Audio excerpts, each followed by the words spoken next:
पहले नमस्कार, नमो नारायण। चूंकि प्रश्न जो है कई लोगों को लगता है कि ये हम राजनीति की तरफ बढ़ रहे हैं, इसलिए मैंने हमेशा जिज्ञासा को उस प्रश्न को टाला है कि क्या मोदी जी के विषय में मैं कुछ कह सकता हूं। चूंकि मोदी जी वलसाड़ से, गुजरात से ही हैं और ये यहाँ के प्रचारक रहे थे, लेकिन कभी भी इस बात को हम मिक्सअप नहीं करते हैं। रीज़न ये है कि इस देश की सत्ता पर जो भी ऊपर बैठता है ये सनातन भूमि है, और बिना परमात्मा की इच्छा के अगर कहते हैं कि पत्ता भी नहीं हिलता, तो इतनी बड़ी सत्ता पे भी उसकी कोई ना कोई इच्छा होगी। मित्रों, मैं कुछ आप लोगों से अभी जो आज विषय पर बात कर रहा हूँ वो थोड़ा आपको अजीब भी लग सकता है, लेकिन मेरी बात को आप काउंटर चेक जरूर करिएगा कि यूट्यूब और गूगल पर जब आप देखेंगे मोदी जी के जितने प्रशंसक भारत में हैं उनसे कई गुना मोदी के विरोधी विदेशों में बसते हैं। और कई वीडियो तो ऐसे हैं कि मक्का मदीना के अंदर उनके बुरे होने के लिए दुआएं मांगी जाती हैं, और ऐसी ऐसी दुआएं मांगी जाती हैं कि आप अगर सर पीट लेंगे कि मोदी के ऊपर से टायर निकले, ट्रकें निकले, कीचड़ हो, गोबर पड़े, इस तरह की दुआएं मांगी जाती है रीतसर। और ये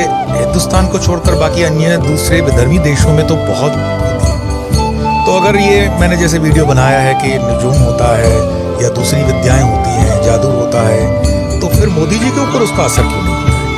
ये बहुत प्रश्न पूछा जाता है। तो एक बात जिसकी विराट की इच्छा के अनुसार हम जीवन यापन करते हैं, तो विराट की इच्छा सर्वोपरि है। वो कहते हैं ना, मुद्दई इलाह चाहे तो कब क्या होता है, वही होता है जो मंजूर खुदा होता है। मैं जिन दिनों अभी पिछले वर्ष गुवाहाटी में कामाख्या जी में प्रवास कर रहा था, तो मुझे ऐसे कुछ संतों के साथ मिलने का सौभाग्य मिला जो पिछले 2002 से मोदी जी के लिए बगलामुखी जी का यज्ञ कर रहे हैं। और कोई वो संख्या एकाध नहीं है। मैं आपको इस समय कुछ कारणों से वो लोकेशन और इसलिए नहीं बता रहा हूँ कि यज्ञ में हमेशा से जो पलित आत्माएं होती हैं, शैतान होते हैं, वो विघ्न डालते हैं। हमारे शास्त्रों में भी है ना, हड्डियां डाल देते हैं। तो विधर्मी उस यज्ञों को डिस्टर्ब करने के लिए प्रयास करेंगे, लेकिन मैं इतना कह सकता हूँ कि कामाख्या की उस पावन भूमि पर मोदी जी के लिए कई संत बगलामुखी जी का सतत यज्ञ कर रहे हैं। फिर पिछले दिनों जब मैं गिरनार में था, तो मुझे वहाँ गिरनार में भी प्रेरणा से बाबा जी के उन संतों से मिलने का सौभाग्य मिला जो मोदी जी के लिए वहाँ पर भी यज्ञ कर रहे थे। योगी जी तो योगी जी हैं, उनकी तो परंपरा है, मतलब नाथ संप्रदाय की परंपरा बड़ी ऊंची परंपरा है। लेकिन चूंकि हम बात कर रहे हैं आज नरेंद्र भाई मोदी जी, तो आप सबको पता भी होगा कि वो संघ के कभी के ज़माने में प्रचारक रहे थे, और वो प्रचारक के कार्य से वलसाड़ भी थे, और वलसाड़ काफ़ी समय वो रहे। धर्मपुर कपराड़ा में उन्होंने बहुत काम किया हुआ है। आप जो मोदी जी को आज देख रहे हो, वो उस समय के मोदी जी बिल्कुल अलग थे, और आज भी कुछ लोग जीवित हैं, कुछ क्या बहुत कुछ वलसाड़ में आपको मिल जाएंगे जो कहेंगे कि मोदी जी उनके बाहर बैठ करके रोटी और सब्जी खाते थे। ये मैं बिल्कुल गंभीरतापूर्वक आपको बात बता रहा हूँ। वलसाड़ शहर के अंदर आप आइए और कहिए कि मोदी जी को जानने वाले RSS के हमें पुराने लोग दिखाइए। आज भी अनिल भाई पारिक करके आपको मिलेंगे जो आपको कहानियाँ ये बताएंगे। हिंदवानी जी अभी अभी शांत हुए हैं, वो बताते थे। और मेरा सौभाग्य रहा कि इन दिव्य मूर्तियों से मैं तो कई वर्षों 20-25 साल से साथ में हूँ, काम किया है। मोदी जी के विषय में उनके जो नज़दीकी मित्र थे उनसे भी मेरा संपर्क रहा। पिछले साल चुनावों के दौरान मैं मोदी जी के पूर्व आश्रम के घर पर भी गया, उनके भाई साहब से मुलाकात हुई, लेकिन मैंने अपना परिचय कभी इस तरह से नहीं दिया कि मेरा परिचय क्या है, क्योंकि एक भगवा पहनने के बाद हमारा कोई पूर्व परिचय नहीं रहता है। मोदी जी के साथ मेरा कोई पूर्व परिचय है, तो जो ये कह रहा है उसका पूर्व परिचय नहीं है, और जिसका पूर्व परिचय था वो ये नहीं है। तो इसीलिए उस पूर्व परिचय के विषय में मैं ज़्यादा नहीं बता पाऊंगा। लेकिन हाँ, मोदी जी इतने स्तर पर जरूर पहुंच गए हैं कि हमारे जो गुरु महाराज ईश्वरानंद गिरी जी महाराज, उनका वीडियो होगा यूट्यूब पे, आप सर्च करिएगा। ये मैं बात बता रहा हूँ आपको 2014 के पहले की बात है, जब वो मुख्यमंत्री थे गुजरात के, और एक कार्यक्रम के अंदर का ये वीडियो है जहाँ पे ईश्वरानंद गिरी जी महाराज बता रहे हैं मोदी जी की उपस्थिति में, अंग्रेजी के अंदर वो संबोधन कर रहे हैं कि प्रधानमंत्री करके वो संबोधित कर रहे हैं, और फिर वो कहते हैं कि यस, मैं प्रधानमंत्री करके ही आपको संबोधित कर रहा हूँ। मुझे पता है आप अभी बन के तो चीफ मिनिस्टर आए हो, लेकिन आप प्रधानमंत्री बन गए। इस स्टेटमेंट से आप समझ जाओ कि भारत के हजारों संतों, हजारों ऋषि मुनियों की ये चाहना थी कि मोदी जी प्रधानमंत्री बने। तो मोदी जी को प्रधानमंत्री बनने के लिए ठीक है, एक चुनाव की प्रक्रिया ने काम किया होगा, वो तो ठीक है, लेकिन मैं एक दैविक शक्ति भी देखता हूँ, दैविक लोगों की कंट्रीब्यूशन भी देखता हूँ। और मोदी जी के कई किस्से ऐसे हैं जो कभी मीडिया में नहीं आए, क्योंकि मोदी जी से मीडिया इतनी अभिभूत है कि वो सारा समय मोदी जी के पास रहते हैं, लेकिन मोदी जी से जुड़े हुए ऐसे अनंत लोग हैं जिनके पास उनके कई किस्से हैं। मैं अपने गुरु आश्रम से आपको ये कुछ चीजें बता सकता हूँ। जैसे उन दिनों हमारे गुरु महाराज बुद्धेशानंद जी महाराज रामकृष्ण मिशन के 12वें अध्यक्ष हैं, वो गुजरात में थे और गुजरात में शायद राजकोट आश्रम के वो अध्यक्ष थे, शायद नहीं पक्का। और फिर ऐसा समय आता है कि बुद्धेशानंद जी को प्रमोशन मिल जाता है कि आप अपनी जवाबदारी बेलूर मठ में आगे बढ़ाइए और उनकी जगह पे आत्मस्थानंद जी महाराज आएंगे। आत्मस्थानंद जी महाराज जो थे वो राजकोट के अंदर जब जवाबदारी लेते हैं तो मोदी जी से उनका संपर्क बहुत गहरा बनता है। जहाँ तक मुझे सुनाने में आया और ये प्रमाणित भी है कि वो सन्यासी बनना चाहते थे रामकृष्ण मिशन के। आत्मस्थानंद जी महाराज ने उनको तब प्रेरणा दी कि नहीं तुम्हारे लिए और भी कार्य है, बड़ा कार्य है, सन्यासी तो है ही, तुम सन्यासी हो। और आप देख लीजिएगा ये जो मैं स्टेटमेंट कर रहा हूँ ये मोदी जी की कोई पॉलिटिकल कैरेक्टर को लेकर के मेरी स्टेटमेंट नहीं है, लेकिन मोदी जी का चाल चलन उठक बैठक, उनकी जो टेस्ट है, उनका जो सिलेक्शन है वो एक योगियों की तरह है, एक सन्यासियों की तरह है, एक विरक्त जीवन है उनकी। आप मोदी जी को हो सकता है आप उनके विरोधी हों, लेकिन आप उनकी ईमानदारी, आप उनकी निष्ठा, आप उनके देश प्रेम, आप उनके राष्ट्र प्रेम पर कभी भी शक नहीं कर सकते। मैं ऐसे मुसलमानों को जानता हूँ जो हो सकता है मोदी जी के कट्टर विरोधी हों, लेकिन उनकी निष्ठा पर उन्होंने डाउट नहीं किया। हमारे वलसाड़ के नजदीकी माइक्रोइंक के मालिक रहते हैं गफूर भाई बिलखिया, मेरे बहुत अच्छे परिचित थे। पिछले कुछ सालों से मैं संपर्क में नहीं आया उनके स्वास्थ्य की वजह से, लेकिन बिलखिया जी और मोदी जी की दोस्ती जगजाहिर है, पुरुषों की दोस्ती। मोदी जी के ज्यादा अच्छे संबंध मुस्लिम समुदाय से इतने गहरे हैं कि आप आश्चर्यचकित हो जाओगे कि ये कैसे हो सकता है। तो ये तो एक क्या हो गया कि मीडिया ने एक अपना मेंटल स्ट्रक्चर बनाया कि हम मोदी के विरुद्ध काम करेंगे, कि इंटरनेशनल लॉबी ने काम किया। अदरवाइज आप देखोगे गुजरात एक ऐसा स्टेट है जहाँ के मुसलमान पूरे हिंदुस्तान में सबसे समृद्ध और सुखी मुसलमान है, पढ़े लिखे मुसलमान है, यहाँ शांति है, अमन है। क्यों? तो मोदी जी ने उस चीज को एक डायरेक्शन दी। लेकिन चूंकि हम मोदी जी के पर्सनल अन्य उपलब्धियों पे बात कर रहे थे, तो मोदी जी के विषय में और संतों में जैसे हम जाएंगे, जैसे मैंने बताया ईश्वरन गिरी जी ने उनको बताया कि आप पीएम बनने वाले हो, पीएम बनोगे, हमारी इच्छा भी है और बनोगे। मुझे याद आता है महाबाबा जी के संकेत से मैं एक संत से मिला था, उन दोनों में बड़ा व्यथित था, मैं खुद भी परेशानी के दौर से गुजर रहा था और मैं बिल्कुल ये ईमानदारी से आपको बात बता रहा हूँ, मैं जेल के अंदर था।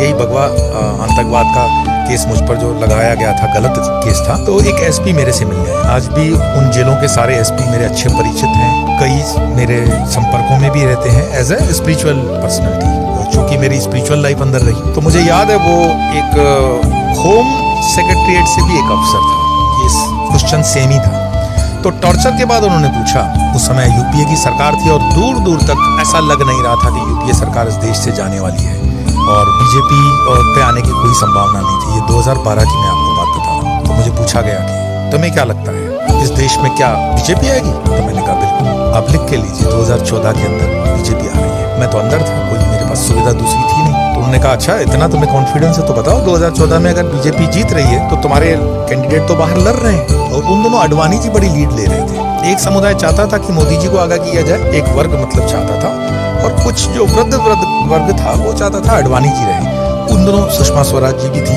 हमारे लिए तो सब आदरणीय है। लेकिन राजनीति के माहौल में बाला साहब ठाकरे की भी एक स्टेटमेंट आगे चल करके आती है।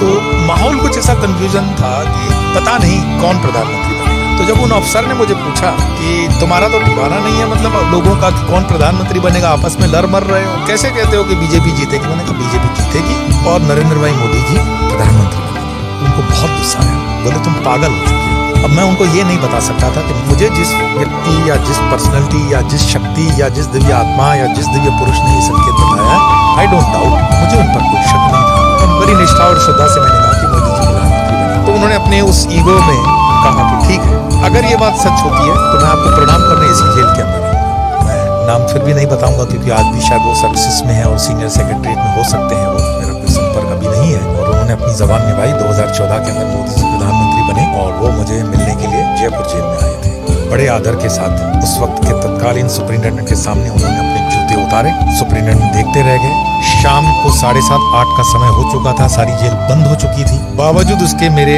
दरवाजे का लॉक खोला गया। मुझे उन्होंने बाज़त कहा कि स्वामी जी बैठिए, आपसे बात करनी है। और उन्होंने कहा कि मुझे समझ में नहीं आता कि मैं क्या कहूँ, मेरे पास शब्द नहीं है। क्या आधार था आपका कि मोदी जी प्रधानमंत्री बनेंगे? मैंने उनको हंस के कहा कि मोदी जी प्रधानमंत्री बनेंगे ये मोदी जी की या बीजेपी की या आरएसएस की इच्छा नहीं है, ये सारी कायनात की इच्छा थी कि मोदी जी प्रधानमंत्री बने और बन गए। उनकी फिर जिज्ञासा रही, उन्होंने कहा आगे क्या देखते हैं? बेटा आगे तो मैं ये देखता हूँ कि अब तुम्हारे हमारे संकट के बादल छिट गए। जो विधर्मी प्रकार की सरकार थी उसका विध्वंस होगा। अब इस देश के अंदर धर्म की स्थापना होगी। और जब मैं धर्म कहता हूँ तो उसमें वही मोदी जी वाला कि जो उस देश में रहते हैं वो सारे अपने हैं, जो उस देश से जुड़े हुए हैं वो सारे अपने हैं। हमें कुछ गलत माइंडसेट से बाहर निकलना पड़ेगा। ये मेरा वाला, ये तुम्हारा वाला, इन चीजों को छोड़ करके चलना पड़ेगा। और अध्यात्म यात्रा के अंदर कोई भी जो जेन्युइन संत होता है या फकीर होता है उसके लिए धर्म एक उसकी साधना का मार्ग हो सकता है। लेकिन ये जो खाने में बांटने वाली चीजें होती हैं ये सही सन्यासी या सही संत के लिए नहीं होती है। पर इसका मतलब ये भी नहीं है कि वो निर्माल्य होकर के अपने धर्म पर होने वाले जुल्म को सह लेगा, गलत के लिए बोलेगा नहीं, सर्वधर्म सम्मान है तो कुछ उस तरह का नहीं होता है। जो सत्य है उस सत्य के साथ हम खड़े रहेंगे।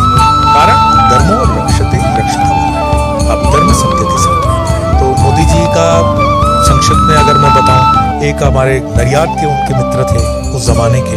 मैं संतराम मंदिर रामदास जी महाराज की कृपा में रहा और उनके माध्यम से उनसे मेरी मुलाकात हुई थी। वो मुझे पता था कि वो मोदी जी के बहुत पुराने मित्र रह चुके हैं।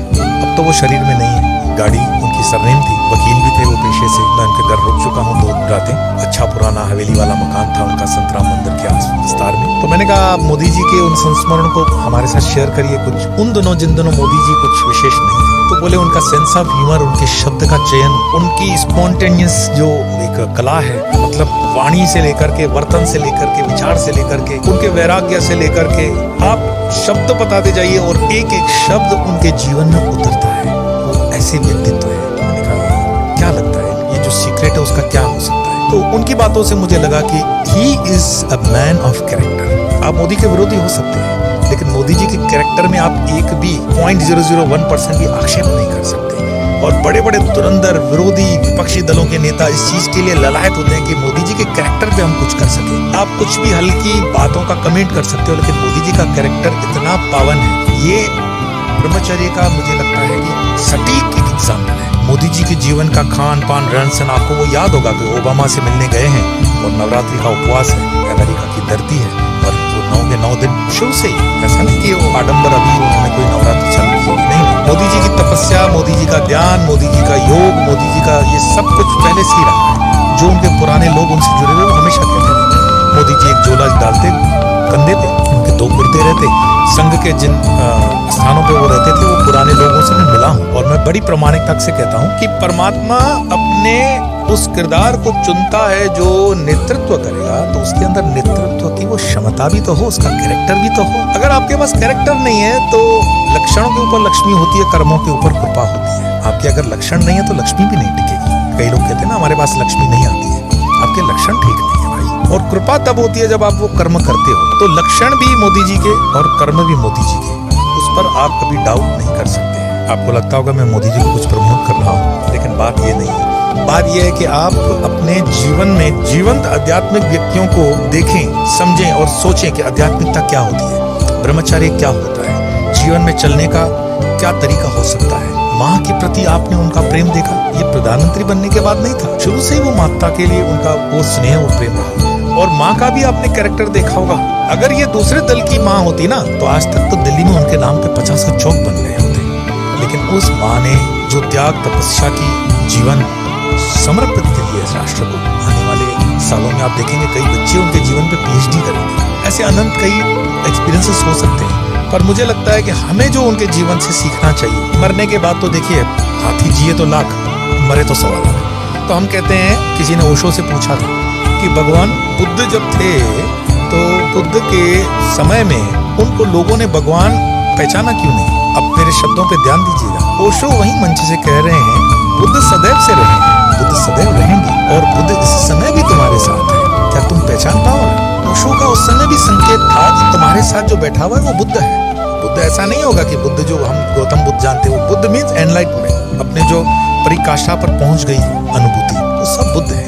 रामकृष्ण बुद्ध है, रमण महर्षि बुद्ध है। तो हम उन बुद्धों को तब मानते हैं जब वो मर जाते हैं, पंचभूतों का शरीर छोड़ जाते हैं। मर जाने का अर्थ है पंचभूतों का शरीर छोड़ दिया, चाहे वो उत्तर के हों, दक्षिण के हों, पूरब के, पश्चिम के हों। ये भूमि तो संतों की, महंतों की भूमि रही है। एक एक गांव में आपको ऐसे ऐसे किस्से सुनने मिलेंगे।